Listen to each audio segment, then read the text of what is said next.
Hello everyone, how are you doing? It's Michael the Mechanical here. Good news and bad news. The bad news is the pump doesn't work yet, but the good news is I found out why.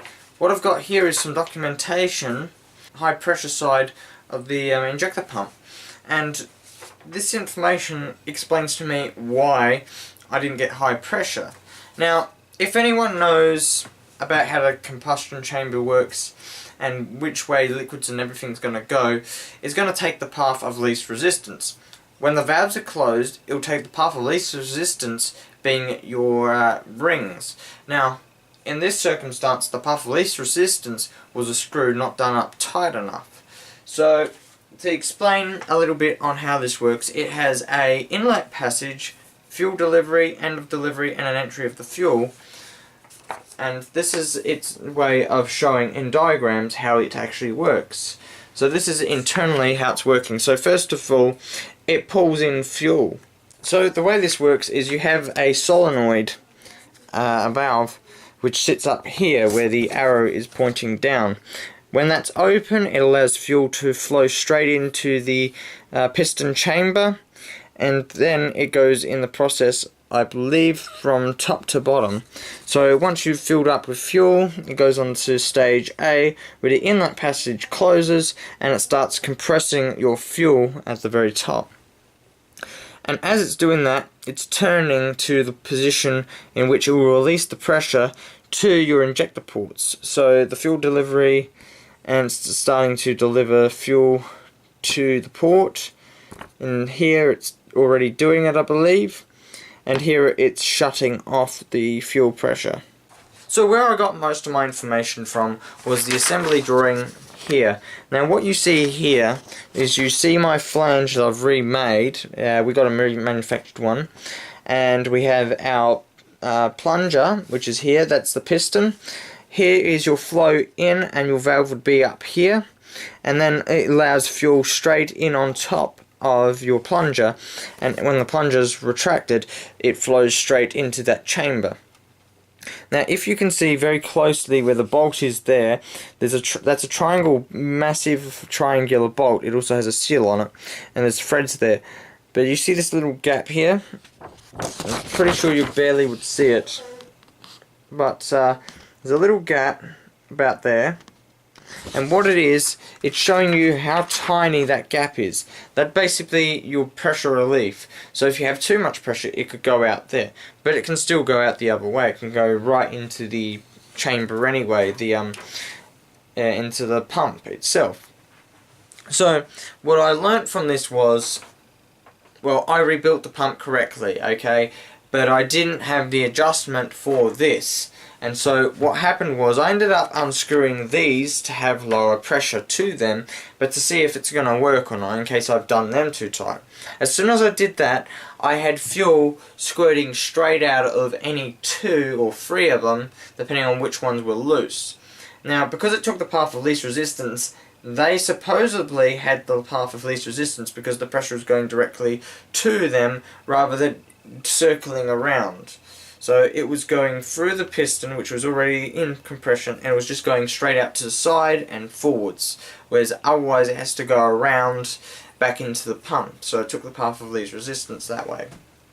Now, if I had done that tight enough, that one bolt, that one nut, whatever you want to call it, the pump would have worked and I would have been putting it straight into the car. Now, I'm glad it didn't work because I found water in the fuel, and that was a bad thing to find. So, in theory, I might have made mistakes. I've made mistakes, okay guys? But the good thing is, there's no water in the fuel currently, and I'm going to be checking the tank in the near future, and also going to be replacing the freaking filter with a water separator so that I can separate the water from the fuel. And that's important because I don't want water going through my pump. I don't want my pump or my car running on water, okay? That's the simple fact. I don't want to be purchasing water to fuel.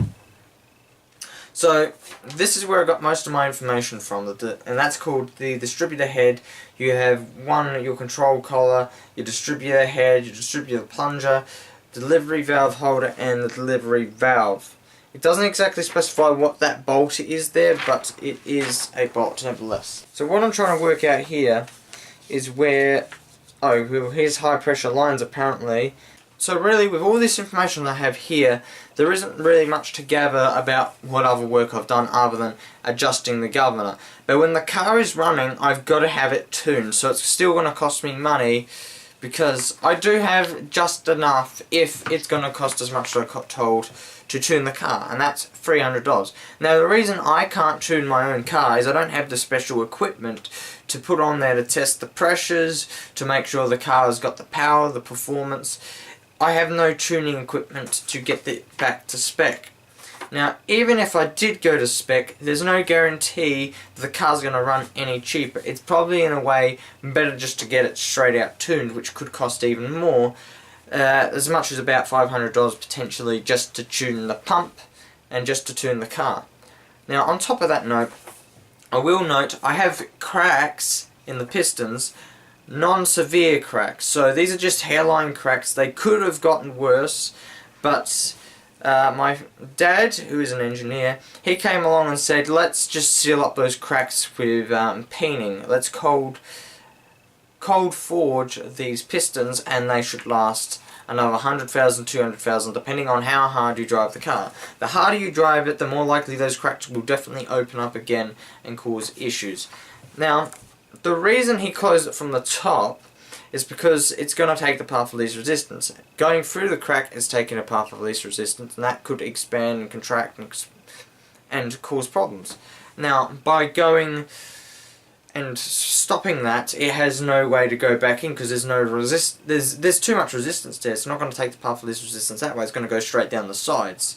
So that's why. And it's not like it's a really big issue right now. It will be in the future if I keep the car, so I will rebuild that engine one day. But for now, those pistons are still good and it will still drive, and I need that car. So what is the major reason why I need the car? My grandparents live in the Adelaide Hills. They don't have a running utility vehicle. They need something to carry a ton of wood.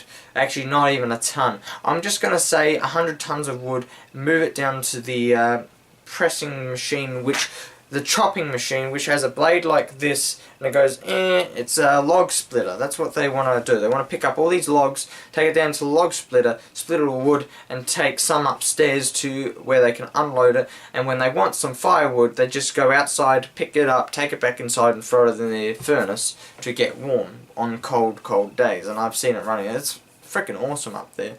Anyway, they also need a ute to put lots and lots of gravel onto, and take it down the roads, and then just shovel it out onto the points where there's like holes this deep, about a foot deep, and they need to fill the holes so you can drive on the road nice and smoothly, making it easier to travel. So there are some reasons there. But I also need to replace my tyres. I have to tune the pump, and the tyres alone are going to cost me $400 to replace currently, and that's just 2 of the tyres. If I replace more than 2, it's going to cost me $800. If I replace all of them, it's going to cost me $1,000. And if I tune the pump, it's going to cost me somewhere between $200 and $500. I'm expecting it to cost. It can't cost any more than that. Otherwise, you might as well say, rebuild my pump. That's the best way to get the answer that you're looking for. My pump has new bushes in it. It has a new flange, and it is almost ready to run perfectly well. The pump pumps fuel as it should, and it works. The rebuild videos, I'll say they are not good. The video just before that I said was really, really good. I'll be honest, it was just how I felt. It wasn't a very good video. I am so honest about that right now. Probably more honest than I've ever been on the channel so far, maybe. But at least I've learnt one thing. I can rebuild an injector pump. But here's the thing I've really noticed with my learning curve. I've taken 2 years to learn how to set up timing on one silly bloody motor. And it's every time the piston goes up and down, it sparks twice. So one at top dead center and one at bottom dead center. So it sparks, spark, spark, spark, spark, spark, spark, spark. That's how my motor ran. And it was so hard to tune the damn thing. Every time it went from top to bottom, it'd fire and then it would go bum bum bum bum bum bum. It'd run backwards and it wouldn't work. It was just causing me so much grief to try and get that motor to run that I took time off to think about it, and then I went back, on, off, and I learnt this all independently, tuning that motor. Now everyone else might find it easier, but that's how I was when I was younger. I didn't really have the experience that most people would have from like a young point in their childhood. I ended up learning further down the line when I was ready to work on cars and I started doing stuff to cars. And no, I didn't actually get much assistance from my dad or anything until later on when I started breaking things, and that was terrible when I broke things. I was really upset, but hey, things break and you learn from experience. I'm still breaking things and I'm still learning, and that's a good thing to do. It's a good thing to break things and learn from things and remanufacture things if you can. If you're an average mechanic, please do take more care in work you're doing, because unlike me, you probably don't have the resources I have to get out of these scenarios where you have mistakes. And on top of that, you know, you're probably going to have more money to throw at it than I do anyway, so make your own decision up on what you want to do. I want to keep my components and I want to remake things. Unlike you, you could just probably buy another head and stick it on the car and don't have to worry about line honing things for $1,500. Whereas my dad, he done the line honing by hand. That was cool, that was awesome. I wish I filmed it, but he doesn't like being filmed, so he unfortunately got my video with the injection pump, so that's where things did change. He's not interested in learning how to reboot an injection pump, but he is interested in helping me make sure I get it running. He wants me to get it running. Okay? So, I am hopefully going to have the pump running, and when it does run, I will inform you guys of what I've learnt and how to make the pump at least work so you could drive it somewhere to get tuned. I can't tune it because I don't have equipment, and you're looking at thousands and thousands of dollars in equipment just to tune it, and I'm nowhere near getting equipment like that. Whoa, that's expensive stuff. And from my point of view, I am proud of what I've gotten out of this. I'm proud of experience, I'm proud of the support I've gotten from people, and I'm proud of the material I got to get given to make this flange up. Unfortunately, failures and things, it's like, in my world I make mistakes, in their world they even make mistakes. So either way you put it, everyone is going to make a mistake, and I don't think there's one person out there that's absolutely perfect. The guy down the road reckons his brother was perfect when he was alive. Well, I don't know. I never met him. I never seen him make a mistake. But I bet you he made mistakes when he was a mechanic. Apparently he was born with a ratchet in his hand or a wrench in his hand or something. I don't believe it, because there isn't many chances of that happening. It's like expecting a human to become a computer. Can you do that? Can you be a human computer? Everyone. Be a computer right now and start typing numbers in your head and just giving me straight out the answer like 2468 plus 24685.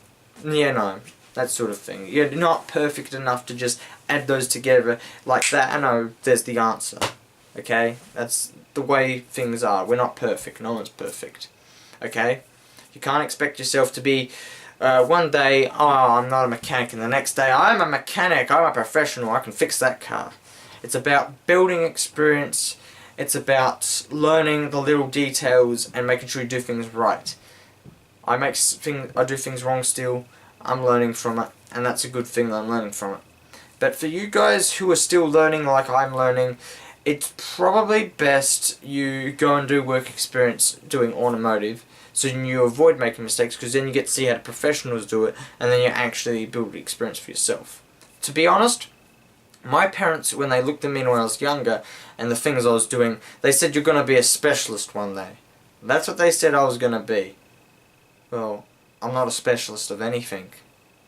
I've got Certificate 1 in automotive, Certificate 2 in engineering, Certificate 3 in warehousing, Certificate 2 in IT, and I'm earning an advanced diploma of game design at the moment. So that's 5 things I'm earning, and I've earned And I'm proud of it because, you know something, there's not many people that are going to come along, grab an EFI pump that's not working and rebuild it to work.